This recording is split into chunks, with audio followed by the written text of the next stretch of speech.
Welcome guys. पिछली video में हमने एरे का जो थ्योरेटिकल पोर्शन था वो लगभग कवर कर लिया था। इस वीडियो में हम एरे के ऊपर प्रोग्राम और कुछ इम्पोर्टेंट जो कॉन्सेप्ट है उनको क्लियर करते हैं। तो सबसे पहले मैं कंपाइलर ओपन करता हूँ, कंट्रोल एन दबा के मैं न्यू फाइल क्रिएट करता हूँ और अब मैं प्री प्रोसेसर जो कमांड है वो लिख लेता हूँ। ओके, जो एज से स्टेटमेंट स्टार्ट होते हैं प्री प्रोसेसर स्टेटमेंट वो लिख दिए हैं, मेन फंक्शन बना लिया है जो कि हर प्रोग्राम का एक मेन हिस्सा होता है। अब मैं यहाँ पे एक सिंगल एरे डिक्लेयर कर रहा हूँ, तो सॉरी डिक्लेयर नहीं कर रहा हूँ, सिर्फ एरे बना रहा हूँ। ये मैंने एरे बनाया और एक साइज लिया है, ए नाम का एरे बनाया है, साइज दे दिया है मैंने 5 और सेमीकोलन लगा दिया। देखिए अब मेरे को क्या करना है, अब एरे को डिक्लेयर करने से पहले मेरे को ये डिसाइड करना है कि मेरे को इस एरे का यूज़ क्या करना है। मान लीजिए मेरे को क्या करना है, इसमें 5 जो इंटीजर वैल्यू है उनको स्टोर कराना है, यानी कि 5 जो बच्चे हैं स्टूडेंट हैं उनके रोल नंबर स्टोर कराने हैं, और रोल नंबर होता है इंटीजर टाइप का। तो मैं इसको डिक्लेयर करता हूँ इंटीजर टाइप में, यानी कि अब मैंने क्या किया है, इस एरे का डेटा टाइप डिक्लेयर कर दिया है। ओके, चलिए ऐसा डिक्लेयर करने के बाद होता क्या है, इंटरनली जो एरे है वो कुछ इस प्रकार बनेगा। मैंने बताया था कि ए है वो एक बहुत बड़ा वेरिएबल बन गया है। वो जब मैं इसका साइज लिखता हूँ 5 लिखता हूँ, इसका मतलब ये है कि वो 5 टुकड़ों में बराबर बराबर बट गया है। ठीक है, यानी कि उसके 5 सब वेरिएबल बन गए हैं। तो वो किस प्रकार होंगे, वो A0 होगा, फिर A1 होगा, फिर A2 होगा। ओके, मैं इनको कॉपी पेस्ट कर लेता हूँ।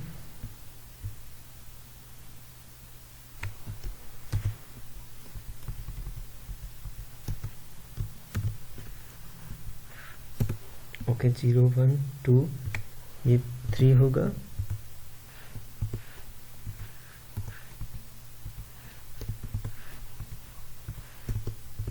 इतने में तो ऐसे लिख देता।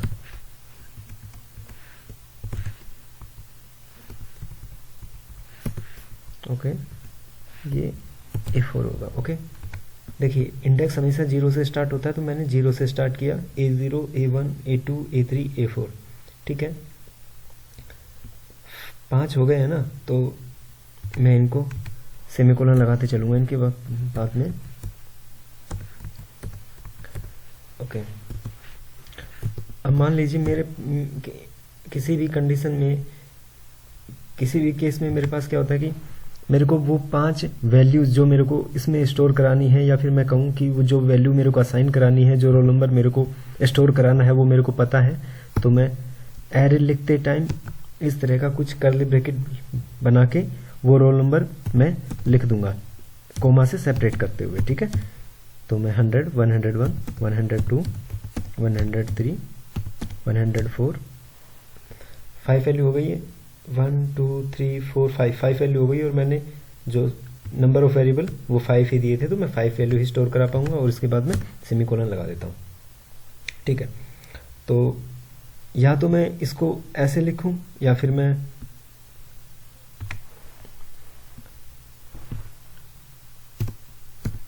ऐसे लिखूं। समझाने के लिए बात एक ही है। ठीक है, हालांकि मैंने इंट A5 लिख दिया है यहाँ पे, ये सिर्फ A0 जो मैं वेरिएबल बना रहा हूँ, मतलब जो इंटरनली मान के चल रहे हैं, जो मेमोरी ब्लॉक बना है उसमें में 100 जाके स्टोर हो जाएगा। यानी कि कुछ ऐसा केस बनेगा जब मैं ये स्टेटमेंट लिखता हूँ, तो अपन मान सकते हैं कि 100 है वो A0 में जाएगा, ये 101 है ये A1 में जाके स्टोर होगा, 102 है वो A2 में जाके स्टोर होगा। चलिए एक बार ये कंफर्म हो जाएगा, ये करके देख लेते हैं। एक मैं इसको कमेंट कर देता हूँ ताकि ये कोड में ना आए, ये बस आपके समझाने के लिए लिखा हुआ है। ओके,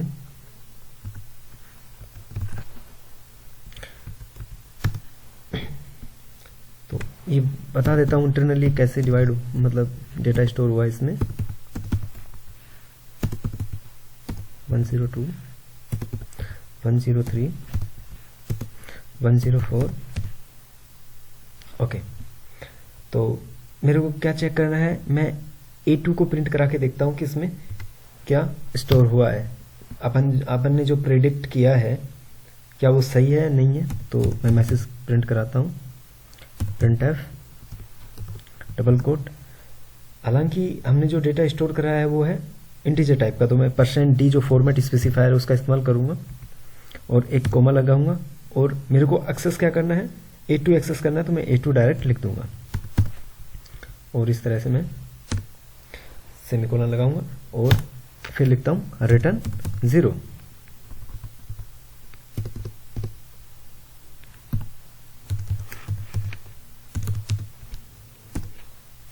ओके, अब कंपाइल कराता हूं।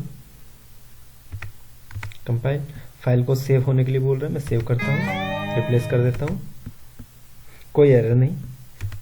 अब रन करा देता हूं। 102 जो हमने प्रेडिक्ट किया था 102 और A2 देखिए सेम वही हुआ है। यानी कि ये डेटा किस तरह से एरे में स्टोर हुआ है, आई होप आपको क्लियर हो गया होगा। अब चलिए कुछ जो इम्पोर्टेंट कॉन्सेप्ट है वो देखते हैं। मान लीजिए मैंने एरे बना दिया है A5, यानी कि जिसका 5 नंबर ऑफ वेरिएबल ले लिए हैं, A नाम से वेरिएबल एरे बना दिया है मैंने। मान लीजिए मैं यहाँ पे, और स्टूडेंट मेरे पास सिर्फ 2 हैं, ठीक है। मान लीजिए मेरे पास सिर्फ स्टूडेंट 2 है।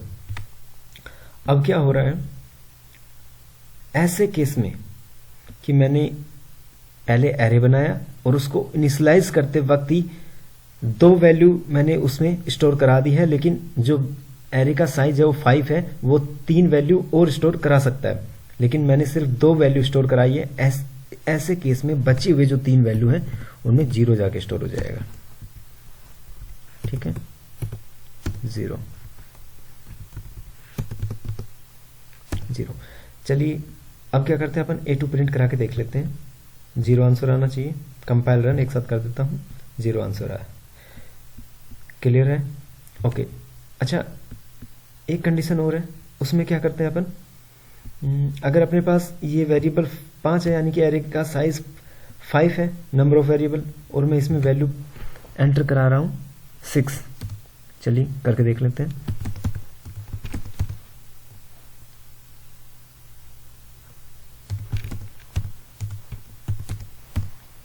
अब क्या एरर आएगी देखते हैं।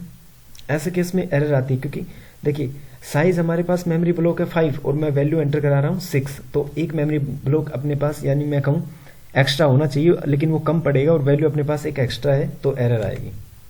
कंपाइल करता हूँ, देखिए एरर आ रही है, too many initializer for int 5, यानी कि int 5 जो वेरिएबल, ये जो एरे बनाया है हमने int A5, इसके लिए ये जो इनिशियलाइजर है ये बहुत ज़्यादा है, ठीक है ना। तो ऐसे केस में एरर आएगी, कम होगा तो चला जाएगा, काम चल जाएगा अपने पास, ठीक है।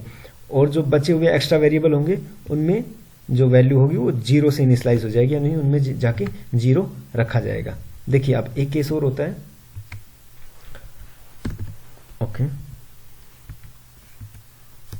इन सबको मैंने कमेंट कर दिया है। चलिए अपने पास एक कंडीशन और है, मान लीजिए मैं लिखता हूं int a, एक एरे मैंने बना लिया है, ओके। मैं यहाँ पे इनिशियलाइज नहीं कर रहा हूँ इस केस में, ठीक है।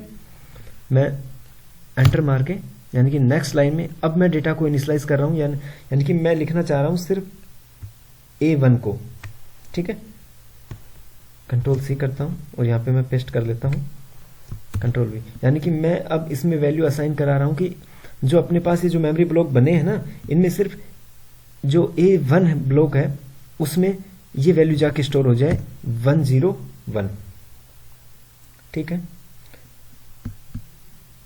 अब कंपाइल करके देखते हैं एरर आती है नहीं आती है। और नहीं, पहले ये देखिए, जब इस मेमोरी ब्लॉक में मैं सिर्फ 101 स्टोर करा रहा हूं तो बाकी जो बचे हुए ब्लॉक बच जाएंगे ना, उनमें 0 स्टोर नहीं होगा, उनमें होगा गार्बेज वैल्यू, यानी कि जो कहीं भी मेमोरी में पड़ी हुई वैल्यू होगी, जो पहले कभी प्रोग्राम में यूज हुई होगी, उनमें गार्बेज वैल्यू जाके स्टोर हो जाएगी। ये इंटरव्यू में पूछा जाता है कि कब गार्बेज वैल्यू आके स्टोर होगी और कब 0 स्टोर होगा, ठीक है। तो मैं यहाँ पे प्रिंट कराता हूँ A1 को प्रिंट कराऊंगा तब तो अपने पास 101 आएगा। कंपाइल करा देता हूँ, कोई एरर नहीं है, रन कराता हूँ। देखिए आंसर 101 आया है क्योंकि मैं A1 प्रिंट करा रहा हूँ और हमने A1 में वैल्यू स्टोर कराई है 101। अब क्या करता हूँ, मैं A2 वैल्यू प्रिंट कराता हूँ, A2 वैल्यू प्रिंट कराता हूँ, कंपाइल रन एक साथ करता हूँ। 37 आ रहा है जो कि गार्बेज वैल्यू है। हमने प्रोग्राम में कहीं पे भी 37 जो नंबर है उसका इस्तेमाल नहीं किया है, ठीक है। A2 प्रिंट करा चुका हूँ मैं, अब A3 प्रिंट कराता हूँ। हो सकता है यही आए या फिर हो सकता है कुछ और डिफरेंट आए। कंपाइल रन एक साथ करा देता हूँ। देखिए 0 आया है और अब मैं A4 करता हूँ और अब देखते हैं क्या वैल्यू आती है। कंपाइल रन एक साथ करता हूँ, इस बार भी 0 आया है। तो आई होप आप लोगों को क्लियर हो गया होगा कि किस वक्त जो एरे में अगर अपने पास नंबर ऑफ वेरिएबल कम है, यानी कि हमने नंबर ऑफ वेरिएबल जो एरे है वो बनाते वक्त तो ज़्यादा वेरिएबल हमने, या मैं कहूँ कि एरे का साइज हमने ज़्यादा लिया है और डेटा जब हम उसमें स्टोर करा रहे हैं, इनिशियलाइज करा रहे हैं, अगर डेटा कम यूज़ करा रहे हैं तो कब उसमें बचे हुए जो मेमोरी ब्लॉक है उनमें 0 जाके स्टोर होगा या फिर कब गार्बेज वैल्यू स्टोर होगी, वो आप लोगों को क्लियर हो गया होगा। और इसको अच्छे से समझ लेना है क्योंकि इंटरव्यू के टाइम पर ये क्वेश्चंस बहुत ज़्यादा पूछे जाते हैं। चलिए, अब ये था एक ऐसा इनपुट करा रहे थे जो हमें पहले से इनपुट पता है, यानी कि मैंने ऐसे इनपुट प्रिंट कराए हैं जो कि हमने प्रोग्राम बनाने के दौरान ही इनपुट असाइन करवा दिए हैं। अब अपन एक प्रोग्राम ऐसा बनाते हैं जिसमें जो इनपुट है वो भी यूज़र इनपुट कराए और जो फिर आउटपुट आएगा वो सिर्फ यूज़र के द्वारा इनपुट किए हुए जो डेटा है उसी से ही आए। चलिए शुरू करते हैं। तो मैं क्लियर कर देता हूँ प्रोग्राम। ओके, रिटर्न 0 इसको भी हटा देता हूँ, बाद में एक बार फिर लिख लेंगे।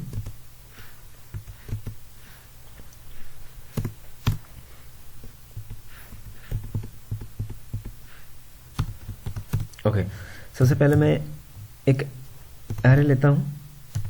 एरे बनाने का तरीका सेम, अपने पास एरे का नाम और जो बड़ा ब्रैकेट और उसके अंदर एरे का साइज, बाहर सेमीकोलन। अब मैंने बताया था स्टूडेंट के अपन को रोल नंबर स्टोर करने हैं, तो मैं इंटीजर टाइप का डेटा स्टोर करना है तो एरे को इंट टाइप का डिक्लेयर कर देता हूँ। देखिए अगर यहाँ पे आप इंट लिखते हैं तो ये इंटीजर टाइप के डेटा को स्टोर करेगा, अगर कैर लिखते हैं तो ये कैरेक्टर जो वैल्यू है उसको स्टोर करेगा, यानी कि कैरेक्टर्स हैं उनको। डबल लिखते हैं तो ये पॉइंट वाली जो वैल्यूज हैं उनको स्टोर करेगा, ठीक है। कंफ्यूज नहीं होना है। ओके, अब क्या करना है, मेरे को एक मैसेज प्रिंट कराना है कि प्लीज़, यानी कि जब मैं इस प्रोग्राम को रन कर रहा हूँ तो मेरे को स्क्रीन पे एक मैसेज लिखा है कि प्लीज़ एंटर 5 वैल्यूज़ या 5 रोल नंबर्स, कुछ भी। तो मैं मैसेज प्रिंट कराता हूँ, print F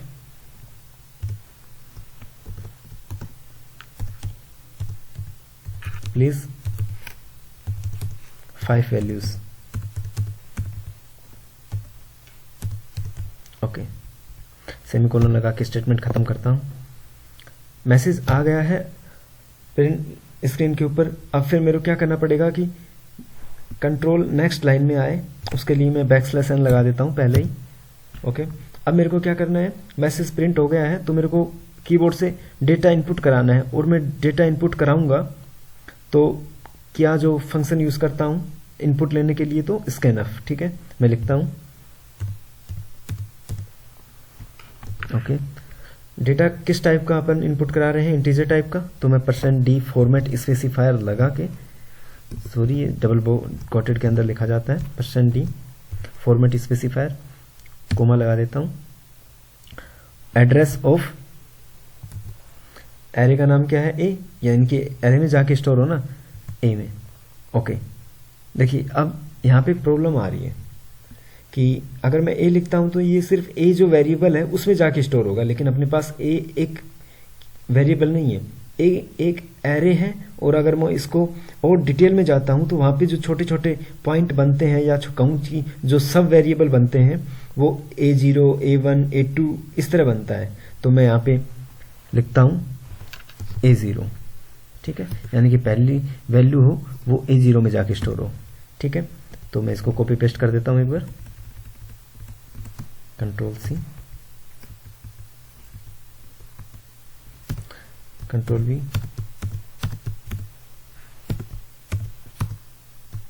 okay.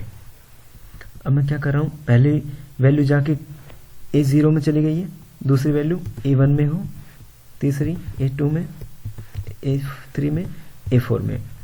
Okay, clear है? ठीक है, एंटर कराता हूं मैं।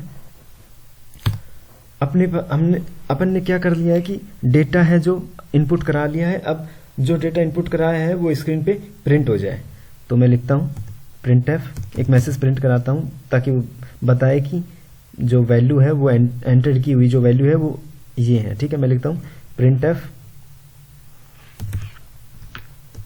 एक मैसेज मेरे को लिखा हुआ मिले कि एंटर्ड वैल्यू के नाम से, ENTER, एंटर्ड वैल्यू। ठीक है, ओके, ये मैसेज मेरे को स्क्रीन पे लिखा हुआ मिले, फिर मेरी वैल्यूज प्रिंट हो। ठीक है, फिर मैं लिखता हूं printf,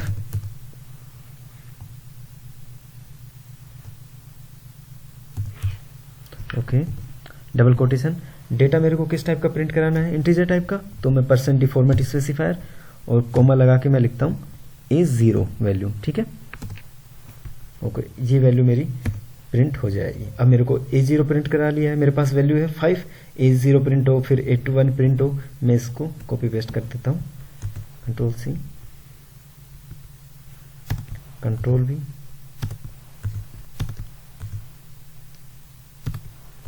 ओके, A0 प्रिंट हो गया। अब A1 को प्रिंट कराऊंगा, A2 को, A3 को, A4 को। ठीक है, और अब मैं लिख देता हूं रिटर्न 0।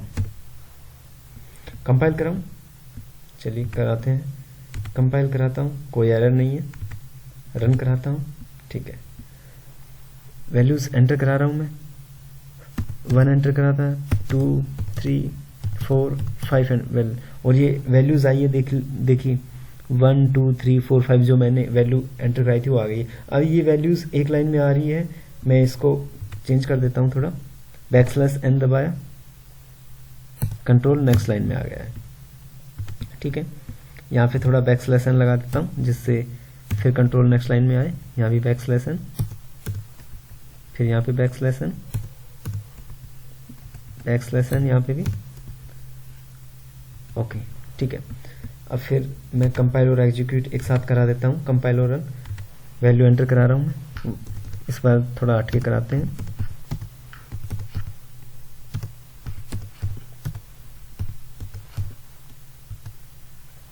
देखिए, आपने वैल्यू एंटर कराई पहले, फिर ये वैल्यू डेटा का इनपुट लिया, फिर मैसेज आया एंटर्ड वैल्यू, ये हमने इनपुट कराई थी। देखिए, अब एक चीज अपन देखें तो क्या हो रहा है कि हमें एक मैसेज को बार बार ऐसे करके प्रिंट कराना पड़ रहा है, तो थोड़ा ओल्ड टाइप का लग रहा है, यानी कि थोड़ा बुरा टाइप का लग रहा है क्या फिर। और देखिए, यहाँ पे भी हमने एक मैसेज को बार बार प्रिंट कराया, तो क्या ऐसा कुछ जुगाड़ नहीं हो सकता कि हम इसको सिर्फ एक या दो स्टेटमेंट में लिख सकें। तो हमने पढ़ा था लूप। ठीक है, लूप में क्या पढ़ा था कि जो काम एक बार, यानी कि कुछ काम हो, कोई एक या दो स्टेप का काम हो, वो बार बार हो रहा हो, तो हम लूप लगा देते हैं। ठीक है, तो चलिए इसी चीज को लूप में कैसे लिखते हैं वो देख लेते हैं। ओके, ठीक है, तो मैं क्या करता हूं, सबसे पहले ये मैसेज है, इसको एक कॉपी कर लेता हूं, कंट्रोल C, और ऊपर जाके मैं पेस्ट कर लेता हूं। ओके, ठीक है, यानी कि मैं चाहता हूं कि यहाँ पे जो वैल्यू है ये A0, ये एक बार 0 हो, एक बार 1 हो, एक बार 2 हो, एक बार 3 हो, एक बार 4 हो। तो मैं इसकी जगह, यानी कि ये वैल्यू चेंज हो रही है, तो मैं इसकी वेरी कर रही है, तो मैं इसकी जगह एक वेरिएबल ले लेता हूँ, दूसरा कोई भी i वेरिएबल ले लेता हूँ मैं। ठीक है, और उसको मैं ऊपर डिक्लेयर कर देता हूँ int i के नाम से। ओके, मैंने वेरिएबल ले लिया। अब इसकी वैल्यू एक बार 0 हो, एक बार 1 हो, एक बार 2 हो, तो इसके लिए मैं यहाँ पे लूप लगाता हूँ। ठीक है, लूप कौन सा, फॉर लूप लगा देता हूँ, यानी कि i की वैल्यू क्या हो, 0 से स्टार्ट हो, और इसकी जो बाउंड्री हो क्या हो, i लेस देन हो 5, या तो 4 के बराबर हो या 4 से छोटी हो, लेस देन 5, और i प्लस प्लस, यानी कि हर बार आई की वैल्यू इंक्रीज होती जाए। देखिए क्लियर है। और अब हम इस तरह का कुछ बना देते हैं और इस तरह का इसको कट कर लेता हूं और यहां पे मैं पेस्ट कर देता हूं।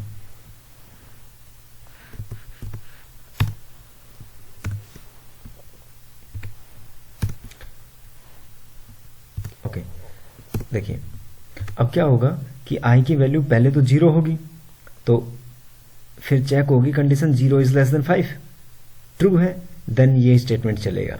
ठीक है, जैसा हमने लूप में पढ़ा था, A0 प्रिंट हो जाएगा, फिर ये कंट्रोल वापस I प्लस प्लस में जाएगा और I प्लस प्लस होके I प्लस 1 इंक्रीमेंट होगा, तो I की वैल्यू हो जाएगी 0 से 1, फिर 1 is less than 5, condition true है, फिर यहाँ पे A1 प्रिंट हो जाएगा इस स्टेटमेंट के जरिए। ठीक है, जैसा ये कर रहे थे, पहले ये प्रिंट, ये इनपुट लिया, फिर ये इनपुट लिया, फिर ये इनपुट लिया। हम यहाँ पे इस स्टेटमेंट के जरिए स्कैनअप से, मैं अभी बोल गया था कि ये प्रिंट हो जाएगा, वो इस स्टेटमेंट के लिए होगा, मुझे ध्यान नहीं रहा था, ये स्कैनअप के लिए है। तो पहले A0 इनपुट होगा, फिर A1 इनपुट होगा, फिर A2 इनपुट होगा, ऐसे करके A4 तक वैल्यू इनपुट हो जाएगी। ठीक है, यानी कि हमने इस स्टेटमेंट का यूज कर लिया है। ओके, अब क्या करना है, इस कोड को मैं कर देता हूं कमेंट। ओके, यानी कि ये जो इतना कोड था, हमने इन 2 लाइनों में इस कोड को एडजस्ट कर लिया है, लूप लगा दिया। अब सेम लूप मैं इसके लिए लगा रहा हूं। ठीक है ना, तो पहले मैं इस कोड को कमेंट कर देता हूं।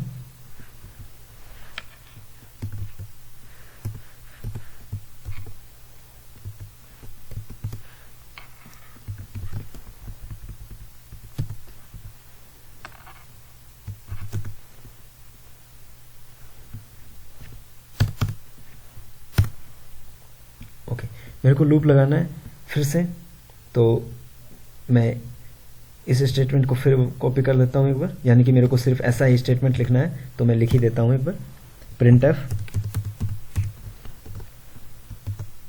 %d कोमा, और फिर वही ai लिखना है मेरे को, क्योंकि ai प्रिंट कराना है ना, i की वैल्यू क्योंकि एक बार 0 होगी, एक बार 1 होगी, तो फिर फॉर लूप लगाता हूं मैं, आई की वैल्यू क्या हो, 0 से स्टार्ट हो, और बाउंड्री कर देता हूं आई इज लेस देन 5, ये कंडीशन हो, फाइनल जो आई की वैल्यू हो वो 5 से लेस देन हो, यानी कि 4 तक जाए, और फिर आई की वैल्यू इंक्रीज होती रहे हर टाइम। ठीक है, और इस कोड को मैं इस लूप के अंदर लिख देता हूं, इसको वो कट कर लेता हूं, कट कंट्रोल X दबा के, अब यहाँ पे कंट्रोल V कर देता हूं। देखिए हमने क्या किया है, ये जो हमारा कोड था हमने लूप बना के इस तरह से रख दिया है, और इस कोड को हमने लूप बना के ऐसे रख दिया है। सेम आउटपुट जो हमें उस टाइम मिला था वो सेम आउटपुट हम इस बार देंगे। कंपाइल करता हूं, एक एरर आ रही है, ये 2 ब्रैकेट कई बार मिस्टेक हो जाती है, फिर कंपाइल कर रहा हूं,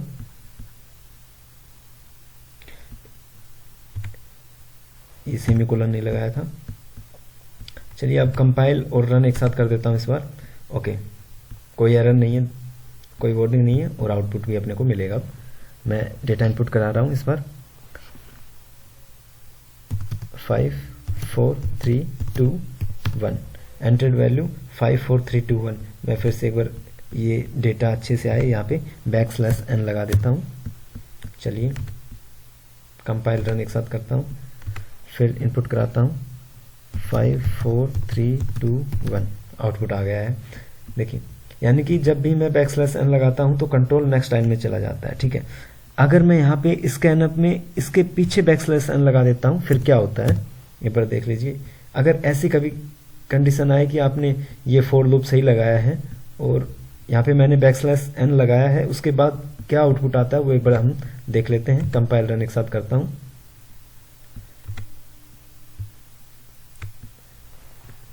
मैंने वैल्यू एंटर करानी है 1 2 3 4 5। देखिए क्या हो रहा है, मैंने 5 तक वैल्यू एंटर कराई है, लेकिन और इसके बाद भी कंट्रोल नेक्स्ट लाइन में है, ठीक है। मैं चाहूँ तो 6 वैल्यू एंटर करा सकता हूँ, देख लीजिए, और फिर एंटर मारता हूँ और आउटपुट मेरे को 5 तक मिल रहा है। आपको कंफ्यूज नहीं होना कि आपका लूप फेल हो गया है, ये सिर्फ इसलिए है क्योंकि जब %d के बाद जब ये आप 5 वैल्यू एंटर कराते हो तब ये \n एग्जीक्यूट होता है और ये आपका कंट्रोल 6 जो लाइन है यहाँ पे भेज देता है और आप 6 एंटर करा देते हो। आपको लगता है कि 6 है वो एंटर हो गया है, ऐसा नहीं है, 6 सिर्फ यहाँ पे प्रिंट हुआ है, एंटर नहीं हुआ है। चलिए एक बार मैं फिर एक्सप्लेन करके बता देता हूँ वो कैसा हुआ है। देखिए मैं 1 एंटर करा रहा हूँ, 2 3 4 5। अब जो कंट्रोल है वो इनपुट मांगने के लिए नहीं नीचे आया है, वो कंट्रोल इस \n की वजह से आया है। अगर मैं सिंगल एंटर भी मार दूंगा तो भी शायद ये ऐसे ही चलता रहेगा, क्योंकि यहाँ पे हमें एक डेटा इनपुट कराना पड़ेगा, लेकिन वो सिर्फ एक बार 6 की जगह मैं F ये सब कुछ भी प्रेस कर दूंगा, उससे कोई फर्क पड़ने वाला नहीं है। क्योंकि अगर लूप हमारा चल रहा होता तो मैं इंटीजर टाइप की वैल्यू के अलावा अगर कोई भी वैल्यू एंटर कराता तो एरर आ जाती, यानी कि आउटपुट है वो ठीक से नहीं आता, क्योंकि 5 की जगह कुछ और आता फिर। लेकिन इसकी जो वैल्यू है ये समझ लीजिए आपके प्रोग्राम तक नहीं पहुंची है, ठीक है, ये बफर में ही रुक जाएगी। तो इससे आपको कंफ्यूज नहीं होना है। और याद रहे कभी भी स्कैनफ में \n नहीं लगाते हैं, ठीक है, क्योंकि आप जब एंटर मारोगे वैल्यू एंटर करा के उसके बाद वो \n ऑटोमेटिक लग जाता है। कंपाइल रन एक बार फिर फाइनल प्रैक्टिस करके देख लेते हैं। 100 101 102 103 104 आउटपुट आ गया है। आई होप कि